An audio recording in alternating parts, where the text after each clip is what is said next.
Hey there, welcome back to another episode of the Hope Sessions podcast, where every week we want to give you encouragement through different means such as testimonies, dialogues with guests, along with diving into the scriptures and exploring the incredible life-transforming truths inside it. So with all that being said, here's another episode for you to tune into and listen to. God bless. Enjoy the episode. Hey guys, welcome back to another episode of the Hope Sessions podcast with me, Jerry D. Another week, which means we've got more guests, right? And we've got the wonderful Nathan and his wife, Kerrie Gorman, right? Yes, and bro. do you know what I love about this, right?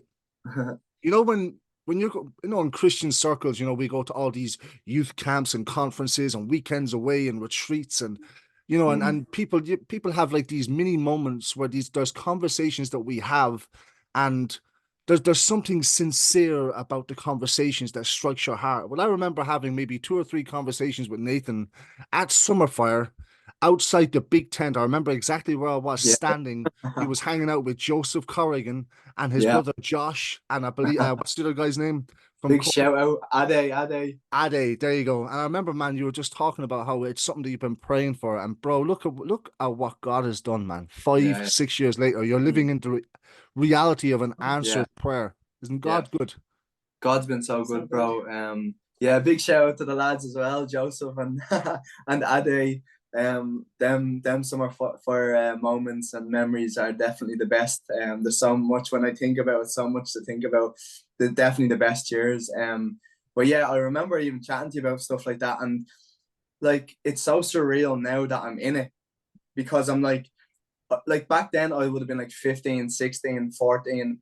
I definitely wouldn't have thought like by the age I'm 21, I'm gonna be married, we're gonna have our first home, God's gonna do what he's been doing with us, and like we're gonna pray for people and we're gonna see miracles, and like just the amount of stuff that we've got to see as a couple has just been so beautiful. And like it's great because with Jesus we don't have to compromise. He gives you someone, if you're willing and if your heart's in the right place, he gives you someone that will like push you into what he has for you. And that's what I'd say to anyone who's looking to date or is dating. Make sure the person that you're dating is pushing you into what God has for you and not pulling you away from what God has for you. Because sometimes we can get mistaken and think, but once it's a Christian, I'm okay. Yeah. No, like that isn't like the end all and the be all. Like, sometimes we have to like figure out, because sometimes a Christian person still doesn't want to live the way you want to live and go after God the way you want to do. They just want to settle for a Sunday. And I'm thankful that I got a wife that doesn't want to just settle for a Sunday, but wants to go after Jesus every day of the week. So blessed, bro, blessed, man. Yeah, that's awesome. Do you know what we're gonna do, right? We're gonna dive into a rapid fire round. Now, I don't know if you've listened to any of the previous podcast episodes where I've done rapid fire rounds. We're gonna switch it up. We're gonna have a bit of fun, right? Because everyone likes to have fun. So I'm gonna do a rapid fire round, but I'm gonna ask Nathan. I'm gonna ask you questions about your wife, and then Kerrie, I'm gonna ask you questions about Nathan, just to see what the banter and the chemistry is like. So who wants to go first? Let's do it. Ladies first, I assume. So like ask Kerrie questions first. Yeah. Right, Kerrie, these questions are about your wonderful husband, Nathan. Dear. Right, Wonderful. you ready? Yeah. Right. We'll start off easy. Who's Nathan's favorite football team? Chelsea. Yeah. Who is Nathan's favorite boxer? Oh, Katie Taylor. Amen. Now we're on the right rhythm. Bring it home. What does Nathan have? Maybe a life verse or a favorite book of the Bible? You like the Great Commission, go make disciples of all nations. Matthew 20, yeah. Awesome. Is Nathan a morning or a night person? Morning. Starts work at 5:30. Definitely a morning person. Wow. Does Nathan like watching YouTube or Disney Plus? YouTube. Yes. Disney Plus. Definitely YouTube. Right. Let's see. What is Nathan's favorite clothing brand to wear? Oh. Well, anything I buy him is nice anyway. That's not an answer. Anything that's like fancy. No, a brand. It's not anything that's it's a brand he's asking for. You're like New Balance at the minute. Yeah, I like New Balance at the moment. Cool. And lastly, what is Nathan's favorite holiday or trip that he's been on? You know, maybe that he talks about quite often or reflects fondly of.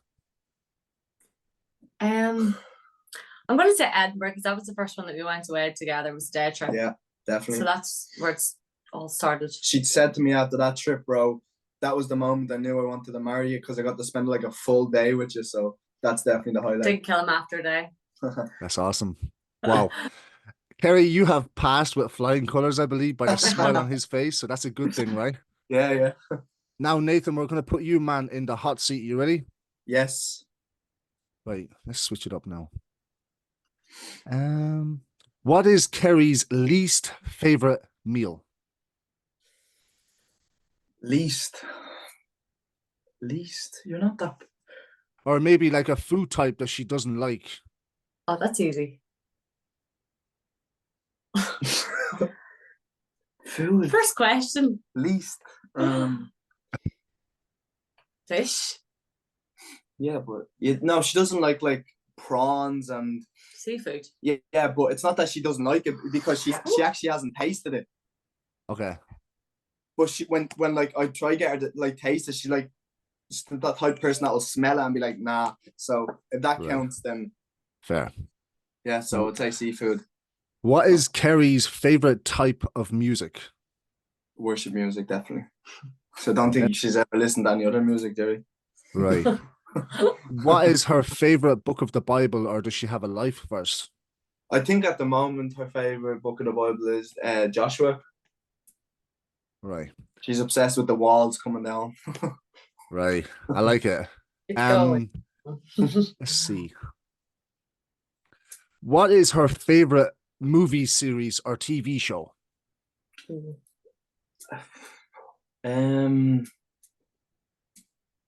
Series. What was that one we watched with the guy and he's in the house, but he thinks someone's robbing him, but they're not. I don't remember. Remember Security Guard? Something.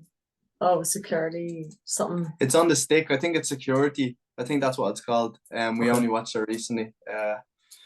Yeah, right. So I think it's that. There's another one we're watching at the moment called Trigger Point, which is cool as well. Cool. And lastly, is Kerrie a Spotify or Apple Music person? Spotify. Good. All day, yeah. I put you in the hot seat at the start, man. You were panicking there for about 5 seconds, you know? Bro, the divorce papers were nearly out. Hey, come on now. I haven't chatted to you like this live in so long, and you have me marriage on the ropes. No, it's all good. It's all good, man. I'm only joking. You hit the jackpot, huh? Yes. Right. What we're going to do is, so that was just to, whatever you want to call it, break the ice, settle the nerves, bit of banter. But this is the Hope Sessions podcast. And you both are wonderful Christian people serving in your church and living married life together, right? But you weren't always a Christian. So would you both share your testimony, whoever wants to go first, for about 5 minutes or so, share about, you know, what life was like growing up and how the Lord came into your life? Yeah. Awesome. For me, like, I think, well, I grew up in a Christian home. Mom and dad, they got married. They were Christians, obviously. Then they had me not that long after they got married. So I kind of grew up in the church that we're actually in now. Mom and dad actually met in St. Mark's, and me and Carrie Louise met in St. Mark's, which is crazy how God brings everything around for his good. But yeah, so I grew up in a Christian home, was in church, in ministry from a young age. Mom and dad done a lot of ministry, and they were pastors, they were youth pastors, really big evangelists. Every day I would come home and they would be on the phone to people, getting them into centers and stuff like that. So I was really around it from quite a young age. But what I do say to people is, like, you can grow up in it, but it's still your decision, personal decision you have to make to follow Jesus. It's like this isn't a good like to compare it to this, but let's say you grow up into a home and the home supports Chelsea, Yeah. But as you grow older, you realize, no, I don't want to support Chelsea because that actually wasn't my decision. So you get to make that personal decision for yourself to see who you want to support. So yeah, so mom and dad were Christians, and I would be in church every Sunday. I would be in youth every Friday. Whatever there was on in the church, I'd be there. And I remember going to like these youth camps with hundreds of youth at them, and even Summerfire. I'm sure you remember, like myself and the lads, Ade and Joseph, we'd be up the front every night and we'd be worshiping and we'd be crying out to God. And I feel like I was chasing something that I wasn't getting because I was chasing like the people watching me and people seeing me, and that's just the reality, Jerry. So I think our heart has to be in the right position and in the right place, and it has to be like a deep decision to follow Jesus. We have to be doing it for the right reasons. He sees all of it. So for me, I would go up to altar calls. You'd see me up there the first every time. But they never actually done anything for me, to be honest with you, Jerry, because I think I was just getting out of seat because everyone else was getting out of seat.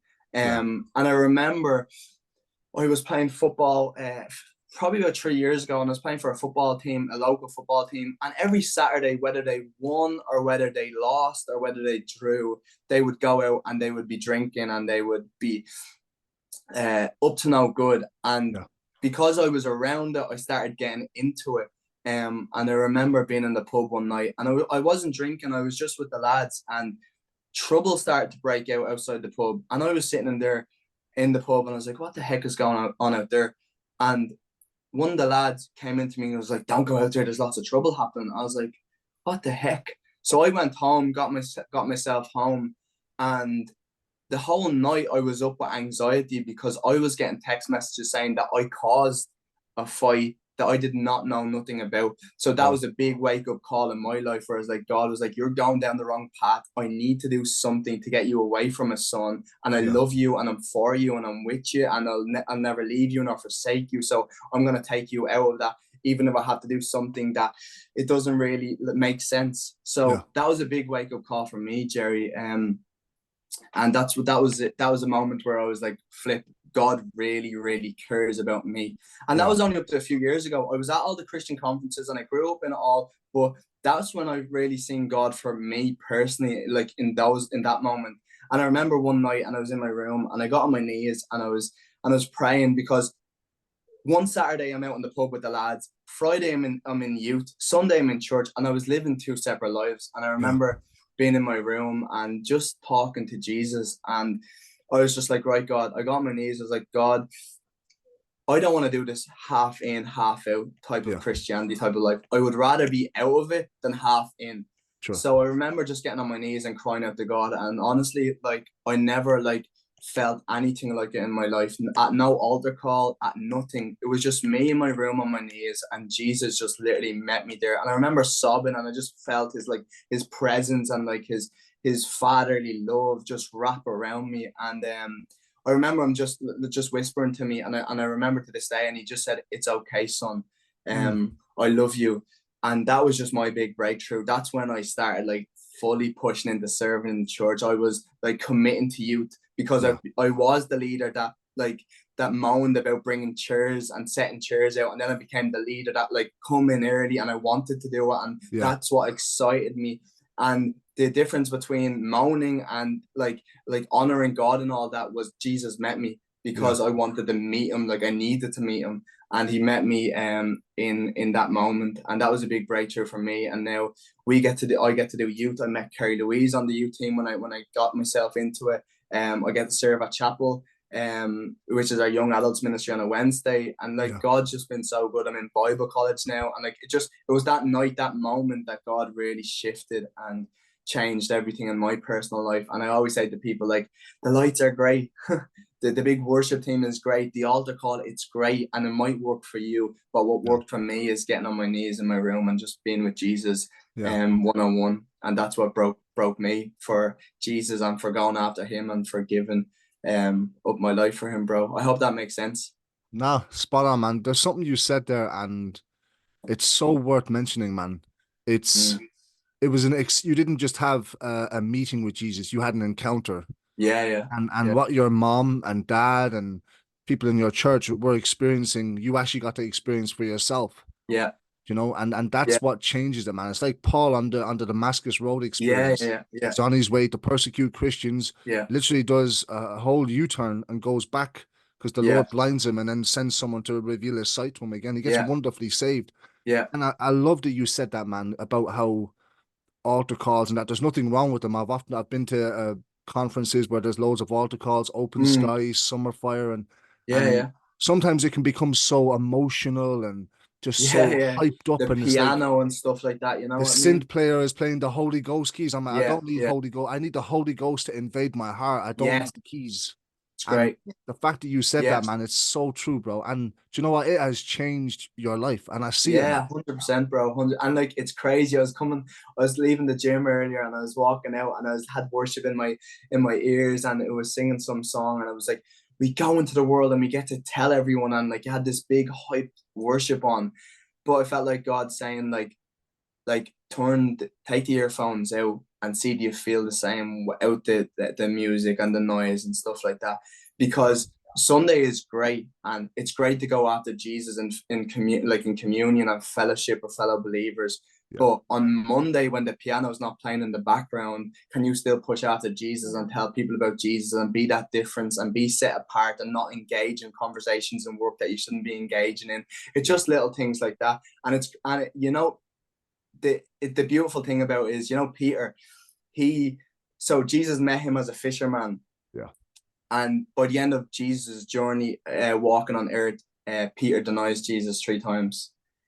But the Holy Spirit met Peter. And because the Holy Spirit met Peter in that room, then Peter went from denying Jesus 3 times to preaching the gospel. And no prison guards were going to tell him other ways. So when Jesus meets you, when the Holy Spirit meets you, when God meets you, everything has to shift and everything has to change and hearts get to be changed. And like just boldness builds up. So I really do feel that I'm just blessed and that God really met me when I needed him most. Yeah, man. Thank you for sharing it. Thank you for sharing it with the honesty as well, man. Yeah, of course. Sometimes people can give you the glamorized version, and yeah, it's good to be open and honest, isn't it? It's funny when people say, "Oh, I found Jesus," but Jesus wasn't lost. You were. Yeah, He found you. The difference was massive. That's great. And Kerrie, would you share your testimony with us? This is my first time meeting you, but I've seen the pictures and I know this man is absolutely smitten to be your husband. So would you share your testimony with us? Yeah, so obviously I was born up north in Portadown. It's like half an hour away from Belfast. Grew up again in a Christian home. Dad's a pastor, went to Bible college. Mom and dad's Christians, my sister's all Christians. But as Nathan said, it's not just about like the generations before or the people in your family before. It's a decision that you have to make for yourself. And I think for me, there's a real difference between accepting Jesus and following Jesus. Accepting is the decision that we make when we ask Jesus to come into our life, but then following him is the process and the journey that we will do for the whole rest of our lives. Yeah, that's so good. Wow. Yeah. But when I was 10, my nanny actually passed away, and I remember thinking that I really want to be with her and I want to see her one day. Now, obviously at the time I didn't know like really what that even meant. Yeah. But that's actually the reason that I wanted to become a Christian, because she was a Christian. She was actually a Brethren woman. She was a really strict Christian. But I really loved her and I wanted to see her again. So actually it's mad how God turns hard situations into actually being like really purposeful that's great ones. But I suppose growing up I always loved Jesus, and from that moment I asked him to come into my life and I accepted him. But then after that was the process of following him. But I never really took any other notice of him other than church, which Nathan said. Like, I went to church on a Sunday. I was a good girl, if you want to call it like that. Didn't do the partying life, didn't do, the drinking or the drugs life. It just wasn't me. But I suppose looking back now, I was still lost because I had accepted him, but I wasn't following him in the fullness of what he had for me yet. And yeah, it was kind of just this Sunday faith that I had. It was a routine relation. It wasn't a relationship.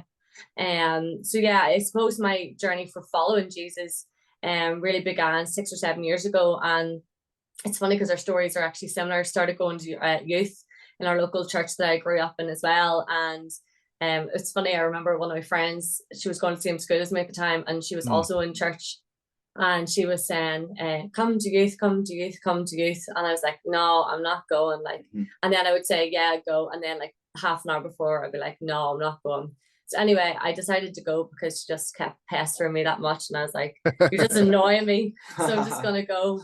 But thank goodness for people who do pester you into going to church, because that's the reason that I'm here today. Yeah. And where I am. Youth, like, really, I suppose, transformed my life in what it meant to have a personal relationship with him, and not just what my mum and my dad did. And yeah, went weekly to youth, and then God started to break me for things that he had put on my heart, and started to release gifts in me for what I believe God had put in me. So yeah, and then I ended up here, which is a very long story. I don't know, you could try it now or later. But yeah. I love it. Do you know, there's two things you said, and I want to touch on them. The one thing you mentioned, and it's so true. It's that you weren't into the partying lifestyle and stuff, and thank God, the mercy of God kept you from going down that path where you may experience regret, rejection, and pain and hangover and all that sort of stuff. You know, because oftentimes, like my own, like how I came to faith, Nathan will know, my brother Danny went to Teen Challenge, which is a Christian rehab center. And he shared the gospel with me 11 years ago, and it radically changed my life. But what he went through, I didn't have to go through. And I thank God, because he had to go through a counseling and, you know, treatment center and programs and stuff like that.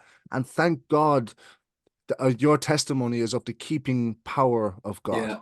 Because I always find, especially in Christian circles, like in my own church, you know, you'll hear people sharing testimonies, and naturally they think, sure, my testimony is not that powerful. Sure, I was a good girl, I was a good boy. No, you were dead. Jesus, by the power of the Holy Spirit, came down and quickened you, and not only changed your life, but changed your eternity. It's great. You know, and I thought that was so important to say that. And I love how you said about youth ministry, because I've been in youth ministry now for 8-9 years. So I'm involved in youth group in our church as well. I'll preach every second, third Friday, and we do Bible studies on a Wednesday during service as well. So I love youth ministry. And what I love is young people inviting their friends. Church, core church is the same as you guys with St. Mark's. It's in the city center, so it's in a private location. Every Friday we have like 70, maybe 80 young people.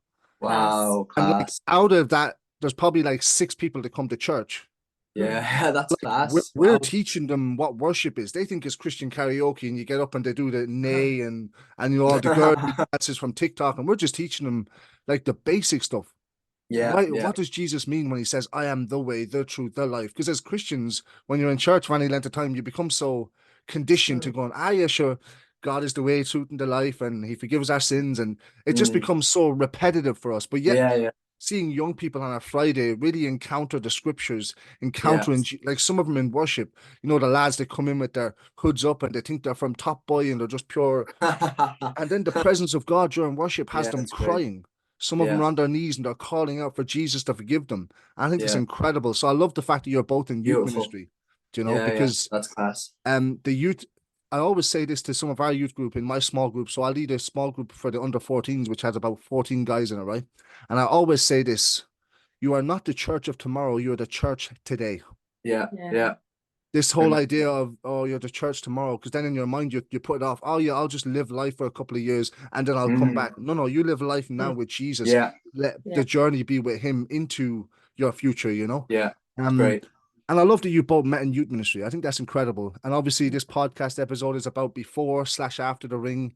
I know you said how you met in youth, but was it a sort of thing where, Nathan, you walked into youth group, man, and you seen her and the clouds opened and the High School Musical music came on, and What was it? What was the interaction like? Was it a friendship first, or was it like you were too shy to say anything to her, or did you just text her on Instagram? Sorry, couldn't talk to you tonight. I was so busy in church.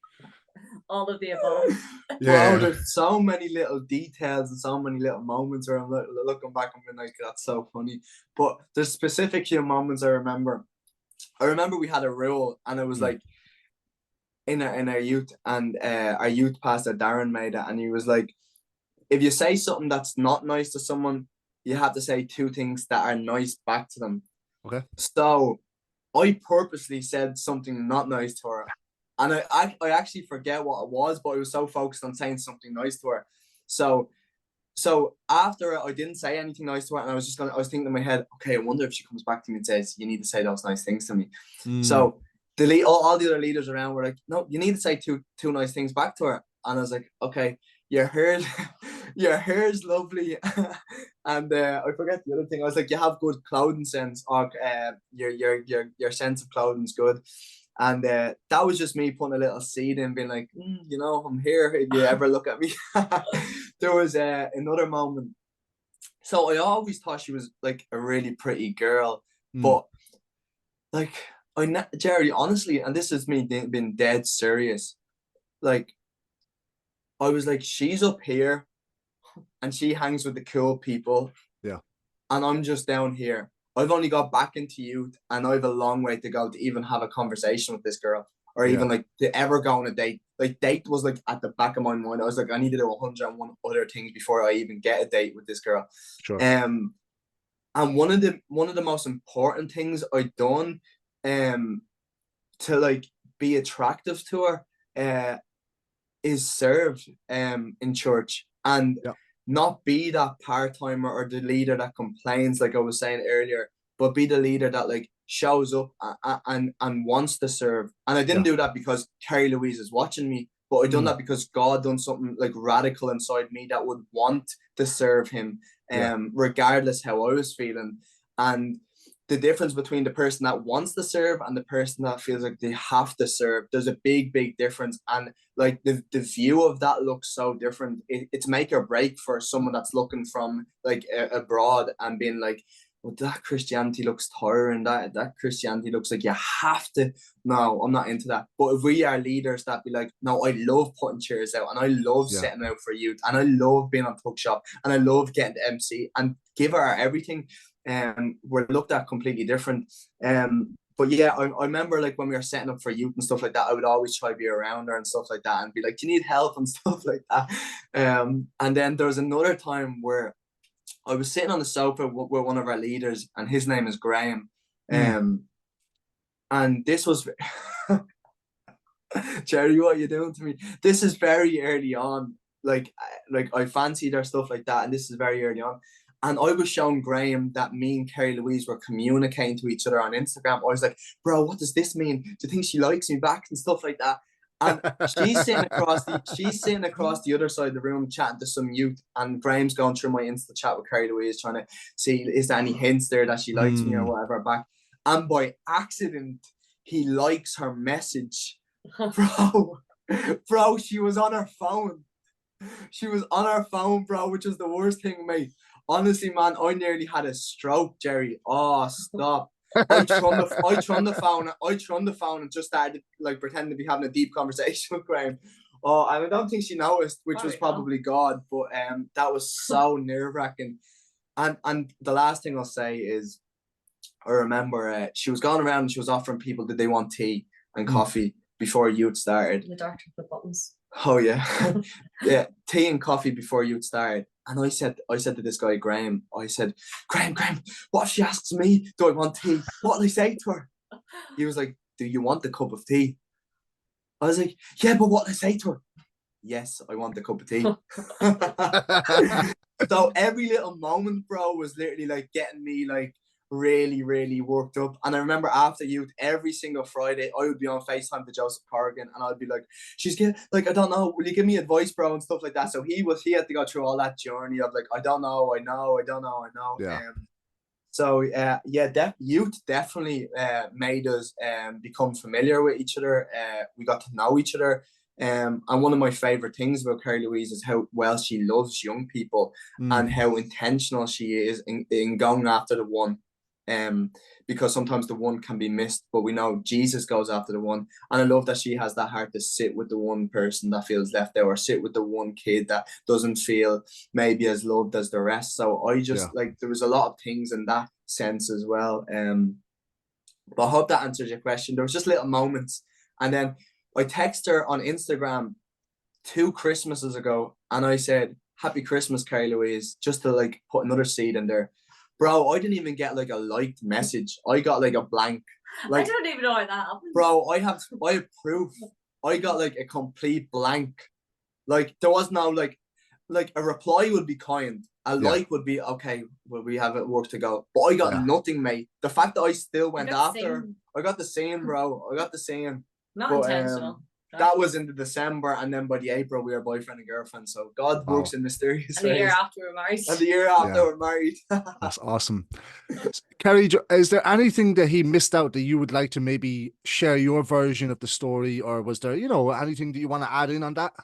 Yeah, I suppose I had a lot of fear, because I knew the person I wanted to be with, I wanted to be my husband. I didn't want any of this like little dating stuff, and I understand that doesn't work for everyone, and that's okay. But I knew in my heart that the next person I want to be with, I actually wanted to be serious. And obviously you don't know until you try. So I suppose I was real reserved, and that's why I didn't mean for the rudeness, but that's probably why I did, like, just kind of pan it off and ignore it. Obviously at this stage I was only in Dublin for like a year, I suppose, and I was just content with life. I wasn't really thinking about it. And then just God started, I don't know, softening me, I suppose. But also it's because of the person that Nathan is too. Like, I remember when he texted me first and was like, "Do you want to meet for coffee?" And I just texted back and I was like, "No, like I'm just not ready." And it was actually his response that I was like, okay, he's actually really lovely. It's not like just, you know, I could put on his response was like, "That's no problem. If you ever want to like change your mind, like let me know." And I suppose from that then I was like, okay, he's decent. No, he's the best. But and then I suppose back to what Nathan said earlier on, don't compromise. I knew in my heart God had always called me to mission. That's how I ended up down here. And I always knew that God had called me to that. I didn't know if that was always going to be in Ireland. I didn't know if that was going to be somewhere else in the world, but I knew missions was on my heart, and no like boy was going to change that. So we went on our first date and we sat on this rock and up in Clogherhead, Pastrada, and I just said to him, "Look, like, if you're not willing to go where God like has called us to, then this isn't going to work." Because I didn't want to compromise on the call that God put in my life. Wait, Jerry, bro, this wasn't even when we were sitting on the rock. We got out of the car and she was like, "There's no point doing this first date." Like, let's get something straight. Like, she was literally saying to me, "I'm going after Jesus, and if you want to do it half in and half out, or if you don't want to go after Jesus the way I want to go after Jesus, then this isn't going to work." And that's one bit of advice I'd give to anyone that's going to listen to this, anyone that's tuning in, is if you're getting with someone, Christian or non-Christian, and you have to compromise the call of God that he has upon your life, and you have to like give it like a 20% like push back, then that's not right. You should be with someone that pushes you into everything Jesus has for you, pushes you into the gifts, pushes you into your dreams and your desires, and someone that partners alongside you and goes, "I'll go with you. Wherever God called you, I'm going to be there." So before we had any coffee, before we had any tea, we'd got out of the car for our first date, and she said to me, "Let's get one thing straight. Before we go on with this date and before we get into anything deep, I just want to say to you, I feel like God has called me to go, and whatever that looks like, I don't know. But if you're not up for it, then this isn't going to work. So just let me know now." And it's crazy because God had given me and given my mother a lot of prophecies that I would go into the world and that I would preach the gospel. And I felt like when she told me that, it just brought them prophecies to life in me. And I needed Kerrie Louise to do that as well. So didn't scare you off. So she didn't scare me off. In the moment, I think my heart dropped, Jerry, but it's what I needed. Yeah, bro. Do you know what I love, man? Just even as I asked that question to you, and you were sharing about how, you know, you got so excited, you were kind of in your own head about like, oh, Yeah. I text her, what do I say about a cup of tea or whatever? Because Yeah. guys, what we do is we disqualify ourselves so often. Yeah. You know, we like for me, I'll be straight up. I don't want to go too much in detail, but I do want to say this. I gave up on relationships about 2 years ago. Mm-hmm. You know, being intentional, looking for a good Christian girl, and most of them didn't know what they wanted. You know, like you said, some Yeah. of them just want to go to church, but they don't want to go after Jesus. Whereas Yeah. I'm following him, whatever he's calling me to do. I'm walking there right now, Yeah. speaking in colleges, podcasting, preaching, whatever. Right. So I gave up on it and said, look, whatever, Lord. I said, if I'm single or whatever, it's whatever. I just got so frustrated. I was fed up. Yeah. I just began to really just focus on serving, like you literally said, bro. Like Yeah. literally Yeah. helping Pastor Nick and Pastor Steve, Pastor Patrick, whatever has to be Yeah. done, Yeah. newcomers luncheon and stuff.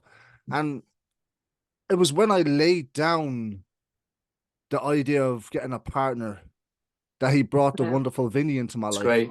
Yeah, it's great. She was in the church all along, but I just didn't see her in that light, Yeah. if that makes sense. It Yeah. was almost Yeah. like the Lord himself just opened my eyes to her and her Yeah. to me. And I'm telling you, man, it's incredible that you said. And you know, I love actually, Kerrie. This is the first conversation we've had, right? But you know, I respect you so much the way you just laid it down to Nathan before it got to the second date or whatever. Because so often, you know, on the first date, you think you have to impress the person and da da da. But you're just like, no, I'm following after Jesus. You're either coming or you're not, and And that's in it. that moment, bro, she was just like giving me a statement and being like, "No, God is my everything, and I'm Yeah, not man. giving anything up for my King of Kings for any boy.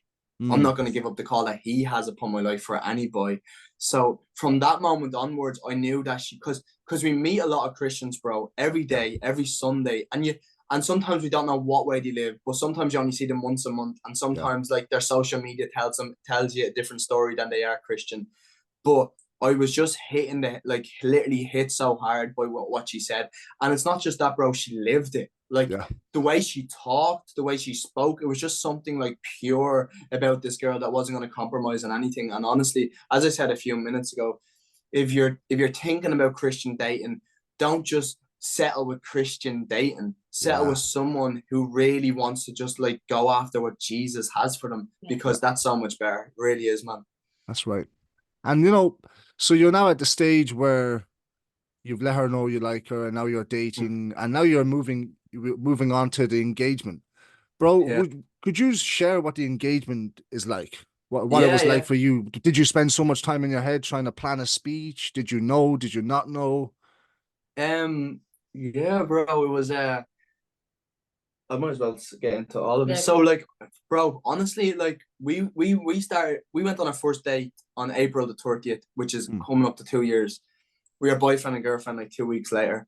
And like from very early on, Jerry, I just knew that like this was genuinely the girl of my dreams. And I know that sounds like cheesy and like some people probably listen and be like, oh yeah, you see that in the movies. But honestly, when it's with God, it's different. So right. I didn't just like go on a date with this girl because I was watching her every week. No, bro, I go to work at 4:30 in the morning and I'm praying to Jesus, if this is your will, God, because it feels like it's my heart's desire. So if this is your will, God, please let it be. But God, if it's not your will, please shut the door, because I don't want to step into anything that looks good but it's not from you. Because sometimes things look good and we automatically think that's a God thing. No, it's a good thing, but that doesn't mean it's a God thing.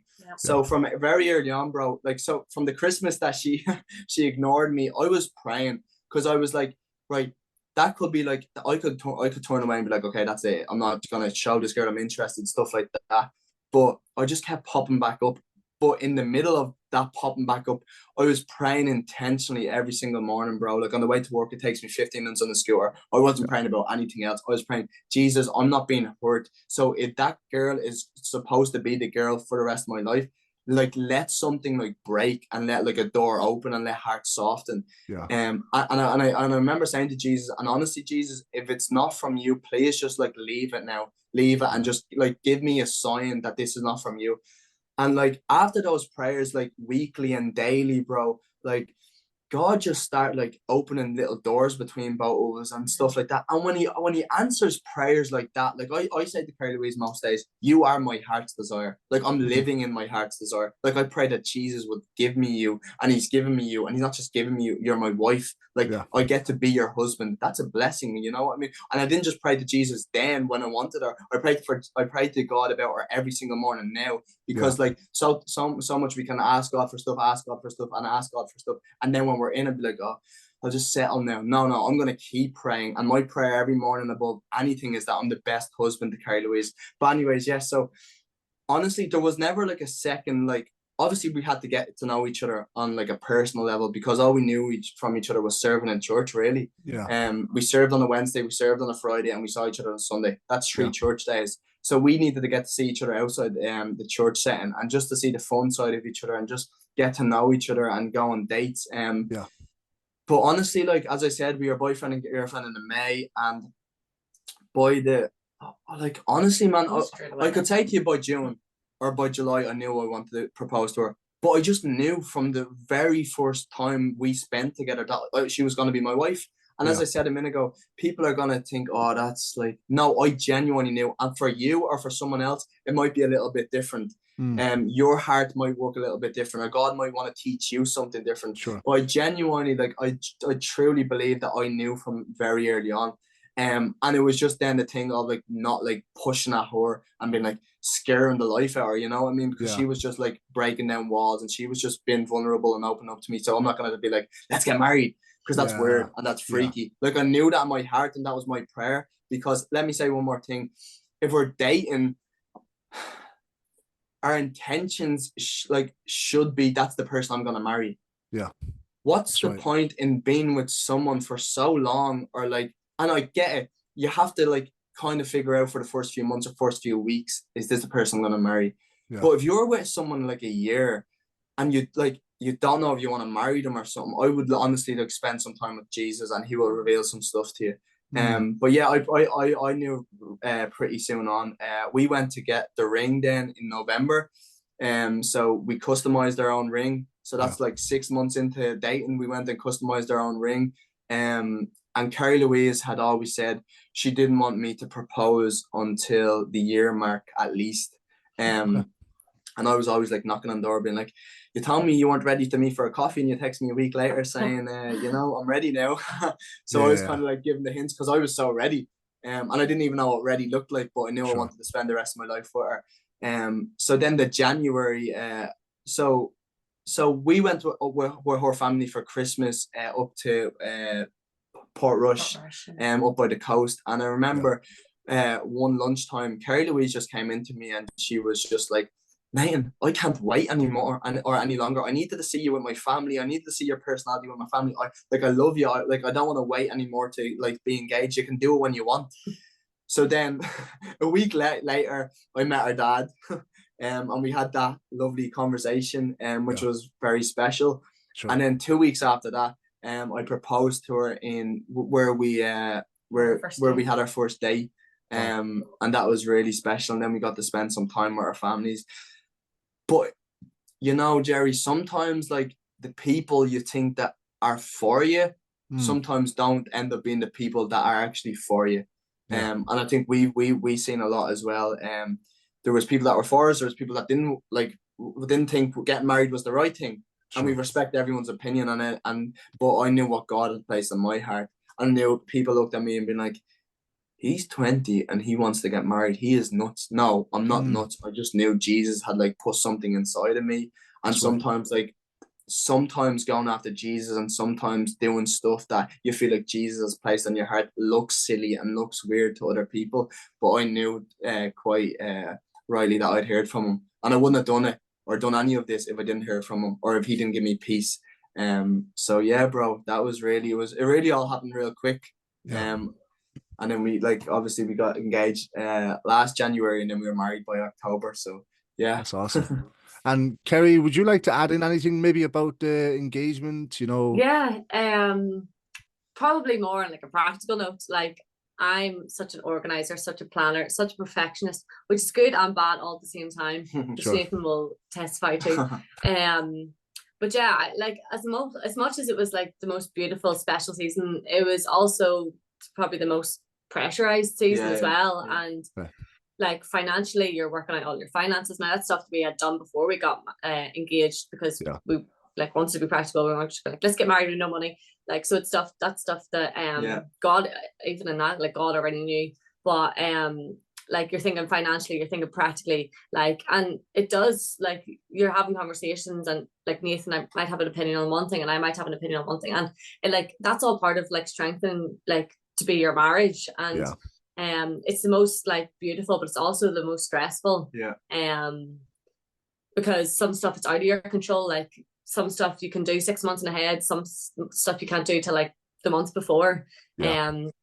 So the engagement season was like the most beautiful, but by the end of it I was like, I just want this to happen now. Like we definitely learned more about each other in that season than, well, them, like, because that was like 10 months we waited from getting engaged to get married, so we had to see each other in every situation. And let me tell you one thing, this is how I also know God that provided our wedding, Jerry, and provided for us to be married, is because this, like, when I look back, it's beautiful. So from the age of 17 up until I met Kerrie Louise and we started dating, I worked 6 days a week, worked, and I grinded, and I saved, and I worked. And then when me and Kerrie Louise started dating, I gave up 3 days of work. The year we were getting married and engaged, I gave up 3 days of work. I'd done an internship with our youth pastor and our young adults pastor, Darren, which was a full day Wednesday, full day Friday. And I'd done an academy, which is ministry and leadership training, on a Thursday. And I was just like, you know what, Jesus, I'm going to give up 3 days for you, and I'm going to learn more about you. And while I do that, I'm going to watch my provider provide supernaturally. Wow. Bro, I was working Monday and Tuesday. I was earning like 200 quid a week.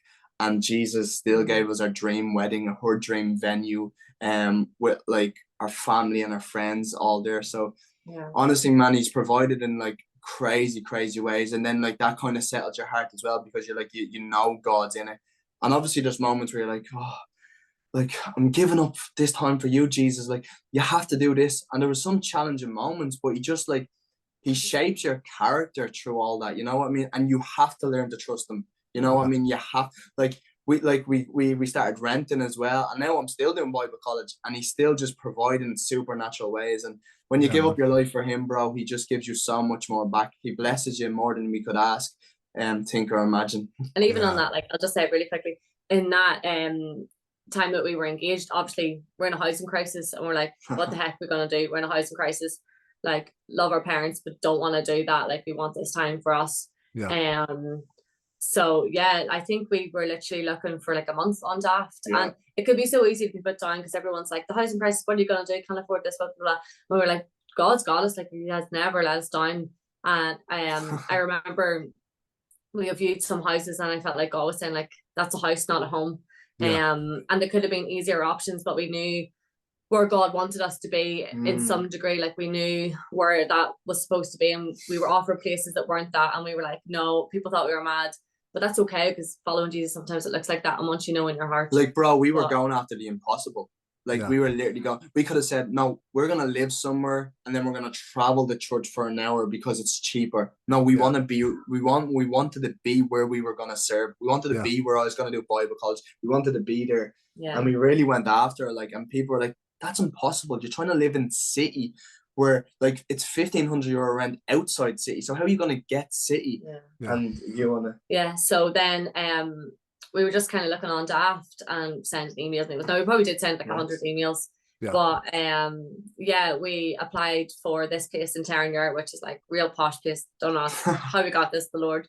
But we came for the viewing here. And we always said that the process of getting a house or anything, like, we knew it was just going to be, like, we wouldn't have to fight for it.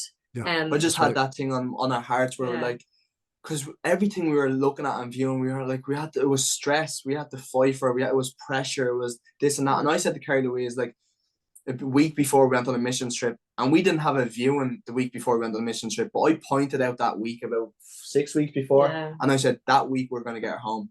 And she was like, why? I was like, because we're going to be able to go on the mission trip, and God's going to do something beautiful that we can go into the mission trip on fire for him.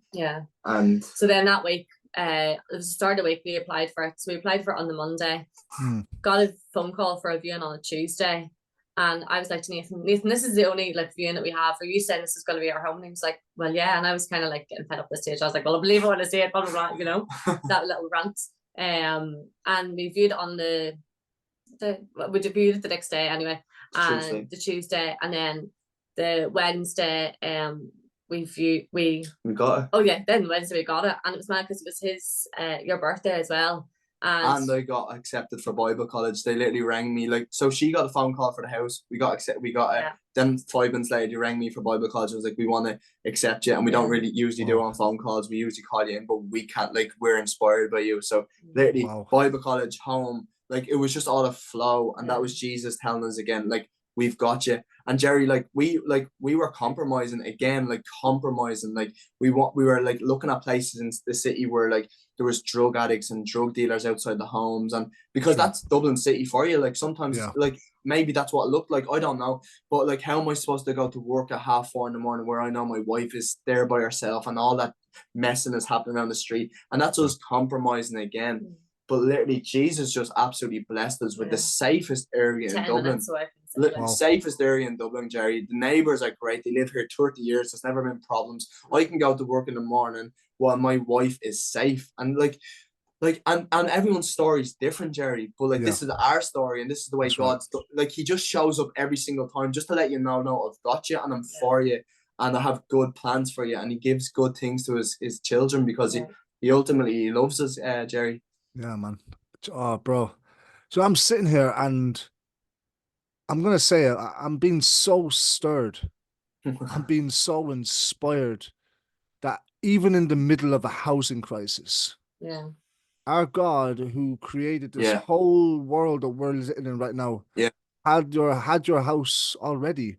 Yeah. And he had it in his hand, but it was your journey to come towards him and to let him give it to you, present it to you like a child with a father, right? You know, and I thank God so much for that you both are clearly on fire for Jesus, which is incredible, right? And yeah, like you literally were stepping out with a boat, walking on the water, literally, and people thought you were insane. Yes. And that's what it looks like. But faith doesn't happen in the boat. It happens when you step out of the boat. Yeah, man. Yeah, it's the boat is the comfort zone, and that's why people fall asleep. Not saying that Jesus was comfortable, but that's a bad analogy. But you know what I'm saying? Nothing grows in the comfort zone, is what I'm trying to say. And bro, like not even just a housing crisis. I wasn't working. I was giving up like days for Jesus because I felt like He put that on my heart. And some people might listen and say, how do they know that was God? I just know it was God. God came true for us in a way that I can't explain. Some people were telling me, yous are mad getting married. Yous only know each other a year. Like, that's crazy.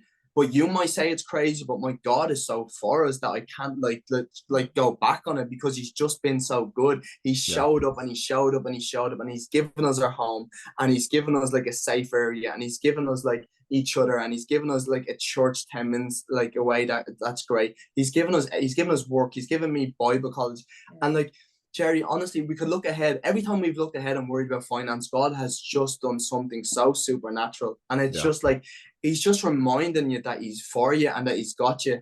And like, it's mad because even now we're being challenged all the time. And like, we've learned, worship Jesus before the walls of Jericho come down, because that's how they come down. It's worship. You don't worship Jesus or worship God when they do come down. You worship Jesus before they come down. And let's start thanking Him in advance. So we just start thanking Him in advance. Thank you, Jesus, in advance for giving us our home. Thank you in advance for giving us our wedding day. And thank you in advance for everything. And He's just, honestly, like, it's when you talk about it, you just look back and be like, He literally didn't leave us or forsake us. He was with us in every moment. He was with us when we stepped out of the boat, and He took us by our hand. In a housing crisis, and we're not just talking about any housing crisis, Jerry. We're talking about probably the most expensive in Europe at the moment. Bro. And God's been with us, and He's got us. And there is hard days, and my health hasn't been good the last couple of months. And we've kind of stepped back a little bit from serving. I don't want to like sound all like great. No, let's be real. So we've kind of we stepped back from. So we got married October 31st. We stepped back from serving early October. I felt like God given me the verse. He leads us to green pastures. But I felt like I'm saying He doesn't leave us there. He secures us there. And in the last couple of months we've needed him to secure us at still waters, and he definitely has. And the last month probably, Kerrie Louise has gone back into worship, we've gone back into youth, and we feel on fire for Jesus, because sometimes he just wants you to take a little break and rest. And I want anyone that's listening as well, don't be afraid to rest. You don't have to rest in anxiety, you get to rest in the presence of God, which is beautiful, man. That's awesome. Do you know, as a way to close this out, I want to ask a question so that we can make this practical, right? So Nathan, I want to ask you, man, a question for the guys, and Kerrie, if I can ask you a question to give advice to the girls, right? Yeah. We all know everyone has a desire in their heart to date and marriage and have kids and stuff, but like, let's make it practical. Guys, most guys won't walk up to a girl and say hi. They'll pick up their phone and they'll go on Instagram. Hey, didn't get a chance to talk to you today, I was just so busy in church, or they'll respond to her story with a love heart or whatever. And I get that, because naturally guys won't approach a girl in person because they're afraid of the fear of rejection, right? And then I'm sure with some of the girls maybe have it a lot easier than they realize. You know, maybe they've got guys shooting their shot and she's just kind of going, putting them in the waiting room. Who am I going to see today? I'll leave him out. So bro, like, would you give some advice to the guys about approaching women, like, you know, like in the context of dating? And then Kerrie, could you give some advice to the women on the receiving end, you know, about maybe giving the guy a chance or whatever's on your heart? I've probably got a few points the way I went about it. I got some solid people around me who I knew would be truthful to me, regardless how I felt. I knew they were going to be spot on with me. So one of those guys is from our church. His name is Mark McCann. I was like, bro, I need you to be honest with me. Am I going crazy, or can you see something like this? So I got Mark to pray for me. I got my other friend David pray for me. My mom and dad was praying for me, and I just wanted to hear from different people their opinions on. I was basically just going up to them and saying, listen, and these are people you trust, Jerry, because you don't just go around telling anyone anything. So I was going up to people that I felt like God had put in my heart that I could trust. So I talked to my mom. I talked to Mark, and I just said, if you don't mind, I'm praying, but could you pray as well? And see, like, is God showing you anything? And do you even see us together? Do you think she's the type of girl? Just little questions like that. So get strong people around you. Don't just talk for the sake of talking, but talk because you want to be intentional in pursuing this, if that's what you want to do. Also, don't just like it's easy just to fancy a girl. You know what I mean? Like, it's like I could be a lad in church and I could be like, oh, I fancy that girl. But I didn't look at Kerrie Louise and was like, I just fancy that girl. Like, I looked at her and I was like, I wanted to get to know her. So like, be friends, and don't be friends and be making it real weird. No, just be friends, get to know each other, stuff like that. And this is gonna sound like simple, but pray and seek God. Pray and seek God, because that's how it was revealed to me if I was gonna go on a journey with Kerrie Louise. If I didn't pray and seek God, and if God didn't meet me in my room that day, I would be, I don't know what, Jerry, I would be out in the pub doing stuff I shouldn't be doing, hanging out with the wrong crowd. But when I seek God, when you meet God and when God meets you, he just talks to you, and be intentional in talking to God about it. And also, like, Kerrie Louise obviously thinks I'm handsome. She likes the way I treat her and stuff like that. But her favorite thing about me is how much I love Jesus. Lads, serve in church. Whether it's the men's ministry, whether it's the youth ministry, whether it's kids, whether it's serving tea and coffee. If the woman that you're looking at really loves Jesus, she'll go after someone that literally pours their heart out to serve Jesus. Honestly, man, that's really is. I like how I got back into serving was serving tea and coffee. And that so I was coming at 7:30 when chapel starts, but I said to myself, okay, I'm going to go in at 6 o'clock and I'm going to start serving, so that makes space for conversation and us to get to know each other. Little things like that, man, you know what I mean? And I'm not saying I was serving just to get her, like, I was serving because God had done something in my heart. But a true woman of God who loves Jesus and wants a husband that loves God will love the way that you serve and love the way that you love Jesus, and that should be most important. So Yeah, that would be my advice, bro. Get good friends around you that will pray for you, that will seek God with you. Yeah. Accountability. Pray yourself and just serve Jesus and be around the space that that person is in that you're thinking of pursuing. And regardless, God's got good plans, and Yeah. yeah, and His way will always come true, and His plans are not to harm us, they're to prosper us. So yeah, just be encouraged as well. But be confident in who God's made you to be. Don't try to be anyone different as well. That's right. That's awesome. What about you, Kerrie? Do you got some maybe advice or tips for the women? I suppose for like people who are single, like I remember my old pastor preached a sermon once, and it's probably the only like sermon I've ever heard preached on singleness. And at that time I was single, and like singleness is a gift. And like people think it's something that's like really negative, but actually it's something that's really positive as well. Like, and it's a time that you have for yourself. You can do literally anything else with no like restrictions. Like you can go on mission. Like, I'm not saying that you can't do that when you're getting a relationship. Of course you can. But I just mean like, see, to have that time, like really solely for you. Like I went on mission trips. Like I like did lots of things I wanted to do to see like who I was and the kind of person that I wanted to be with and the kind of life that I wanted to live for me. So it's really important to figure that stuff out for yourself before you even get for someone, because if I didn't, then like if I got with Nathan, then I might have automatically just fell into the things that he wanted. But now, because I knew the person you were, I knew the person I was, it actually just complements because we're the same person together. So yeah, singleness is a gift that we shouldn't overlook. And yeah, like we said earlier, like don't compromise. Like do not compromise your calling for someone. And look, we're all human, we all get the feels for people, but like, and that's one thing we've learned, like it's not just about feelings. Like when you say your vows and when you're on the top of the altar, like your vows are not just for one day, they are for a lifetime. Like and you say them sickness, health, rich, poor.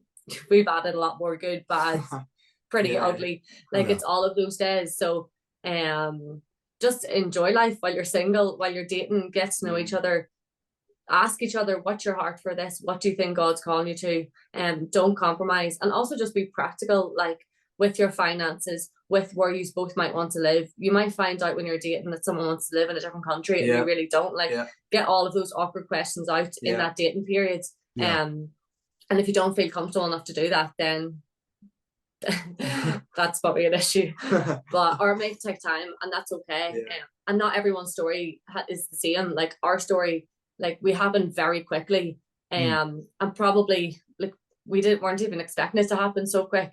And for some people it takes years, and that's okay. Like time scale is not like there's no right or wrong in relationships in so timing, or where like, you know, it's very personal. And that's one thing that we've learned. Because before if I had heard someone was engaged within like 6 months, I'd been like, what the heck, that's far too young, like that's far too early. Like, but we've really learned that like that's such a personal thing. And everyone's journey, ultimately everyone's journey is different, and that's one thing we learned. We'll never look at someone and judge someone for getting engaged too late or too early, none of that.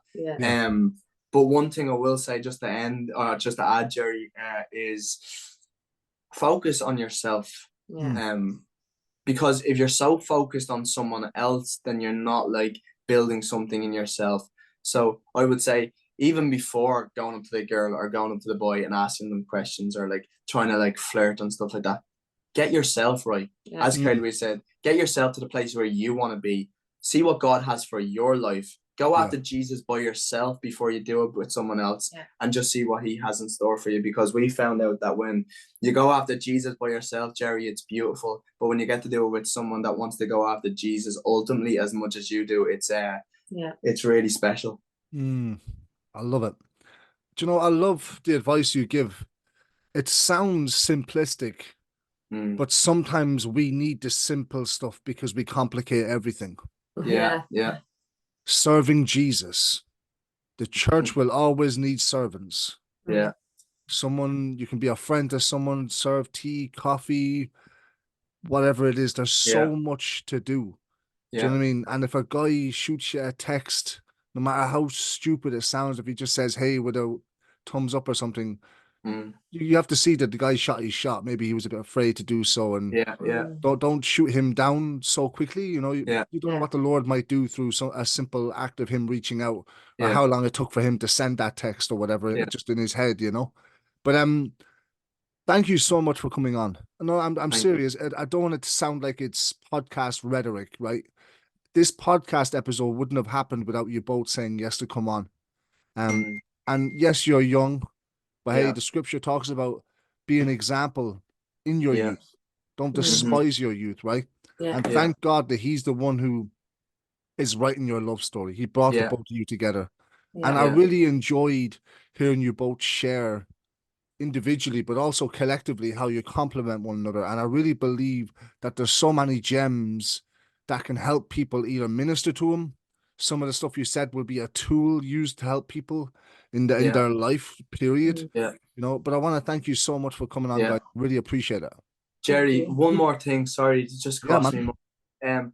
Sometimes, and this is what I found on my journey with Jesus, like I would be so fixed on focusing on, like, Jesus, help me with this, or Jesus, give me with this. And sometimes God's just saying, no, focus on everything else that I'm doing. You're so fixed on this thing. I'll get to that.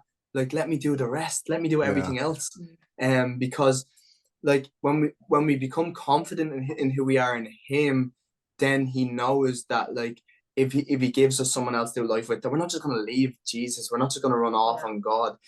Ultimately, he wants us to be so secure in him that when he gives us someone to do life with, that he's still going to be your everything and number one, because he doesn't want, like, you to, like, love him and then be with someone else, and then all of a sudden Jesus is down here in the list. He always wants to be up here. And that's a beautiful thing. But bro, thank you so much. As I said, you're an inspiration to me. You've really helped me with my spoken words and my raps, and not just that, Jerry, spoken words and raps. That confidence you put in me has really helped me to communicate with people, to communicate in preachers, to communicate to young adults and youth, and just really, like, have conversation. So you've blessed me. You've had a big impact on my life. And as I said, I look up to you in so many ways, and just keep doing what you're doing, bro, because God's got really great plans for you in store, man. That's right. I appreciate that. You're so bro. kind. Love you so much, man. Yeah, man. And guys, for those of you that are listening in, thank you for tuning in. Whether you're watching this on YouTube or listening to it in your earphones, do us a favor. Like, share, and subscribe. But maybe as you're listening to this podcast episode, the Holy Spirit is prompting you to send this podcast to someone. Maybe it be a friend, a family member, a colleague, neighbor, and just send it to them, and trust that it could be used as a tool to minister the life of Jesus, the hope of the gospel into their life. You know, and trust what the Lord might do through something as simple as a dialogue that I've had with Nathan and his wonderful wife, Kerrie. You know, till next week, don't forget to like, share, and subscribe. God bless. Bro, you're a blessing. See you. Take care, man. God bless you guys. All the best. Bye. Thank you so much for tuning in to another episode of the Hope Sessions podcast. Did you enjoy the episode? Maybe did it encourage you or motivate you? Do you think there's someone in your life could benefit or be blessed by this episode? If so, then why not send it to them? Lastly, don't forget to like, share, and subscribe to this podcast on whatever platform you use.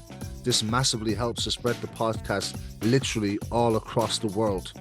And don't forget, the hope is to life as oxygen is to the body. God bless you and have a wonderful week. Take care.